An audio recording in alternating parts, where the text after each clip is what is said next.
ಮಚ್ಚೆ ಬಗ್ಗೆ ನಾನು ಹೇಳಿದ ಮೇಲೆ ಭಾಳಷ್ಟು ಜನ ಕೇಳ್ತಿದ್ದಾರೆ, ನಮಗೆ ಅಂಗೈಯಲ್ಲಿ ಇಲ್ಲಿದೆ ಮೇಡಮ್, ಈ ಕಡೆ ಶುಕ್ರ ಪರ್ವತದ ಮೇಲಿದೆ, ಈ ರೀತಿಯಾಗಿ ಕೇಳ್ತಾ ಇದ್ದಾರೆ. ಸೊ ಇಲ್ಲಿ ಒಬ್ಬರು ಲೇಡಿಯವರು, ಸೊ ಇವ್ರಿಗೆ ಮಚ್ಚೆ ಎಲ್ಲಿದೆ ಅಂತ ನಿಮಗೆ ಕಾಣ್ತಾ ಇರ್ಬೋದು. ಇಲ್ಲಿ ನೋಡ್ಕೊಳ್ಳಿ, ನಾವಿಲ್ಲಿ ಸಪೋರ್ಟಿವ್ ಲೈನ್ ಅಂತ ಹೇಳ್ತೀವಿ. ಜೀವನ ರೇಖೆ ಪಕ್ಕ ಸಪೋರ್ಟಿವ್ ಲೈನ್ ಬಂತು, ಅದರ ಮೇಲೇ ಇದು ಮಚ್ಚೆ ಬಂದಿದೆ. ಈ ಥರ ಮಚ್ಚೆ ಬಂದಿದ್ದಕ್ಕೆ ಏನಪ್ಪ ಆಗುತ್ತೆ ಇವ್ರಿಗೆ ಅಂತಂದರೆ, ಇವ್ರಿಗೆ ಯಾರೂ ಯಾವುದಕ್ಕೂ ಸಪೋರ್ಟ್ ಮಾಡಲ್ಲ.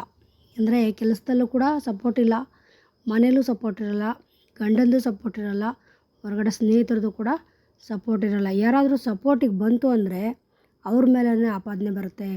ಸೊ ಅವರೇ ಕೆಟ್ಟವರಾಗಿಬಿಡ್ತಾರೆ ಅಂತ ಹೇಳಿದೆ. ಅವ್ರು ಹಾಗೆ ಹೇಳಿದ್ರು. ಅವ್ರ ಆಫೀಸಲ್ಲೂ ಕೂಡ ಬಹಳಷ್ಟು ಕಿರಿಕಿರಿ ಆಗ್ತಾಯಿದೆ. ಅವ್ರಿಗೆ ಕೆಲಸ ಕೊಡಿಸಿರ್ತಕ್ಕಂಥ ವ್ಯಕ್ತಿಗೇ ಅಂದರೆ ಅವ್ರಿಗೇ ಅವಮಾನ ಆಗ್ತಾಯಿದೆ. ಅವ್ರಿಗೆ ಹೇಳ್ತಾ ಇದ್ದಾರೆ, ನೀವು ಯಾವ ಥರದವ್ರನ್ನ ಸೇರಿಸಿದ್ದೀರಾ ಹಾಗೆ ಹೀಗೆ ಅಂತೆಲ್ಲ. ಭಾಳಷ್ಟು ವರ್ಕ್ ಪ್ರೆಷರ್ ಆಗ್ತಾಯಿದೆ. ಮನೇಲಿ ಹಸ್ಬೆಂಡ್ ಕೂಡ ಅವ್ರಿಗೆ ಕೋಆಪ್ರೇಟ್ ಮಾಡ್ತಾಯಿಲ್ಲ ಅಂತ ಹೇಳಿದ್ರು. ಈ ರೀತಿಯಾಗಿ ಆಗುತ್ತೆ ಅಂತ ಹೇಳ್ತೀವಿ. ಮಚ್ಚೆಗಳ ಫಲಗಳು ಭಾಳಷ್ಟು ಇದ್ದಾವೆ, ನೀವು ಕೂಡ ಕೇಳ್ಕೊಳ್ಳಿ, ತಿಳ್ಕೊಳ್ಳಿ. ಸೊ ಒಂದು ರೀತಿಯಾಗಿ ನೀವು ಯಾರಿಗಾದರೂ ಪ್ರಿಡಿಕ್ಟ್ ಕೂಡ ಮಾಡ್ಬೋದು.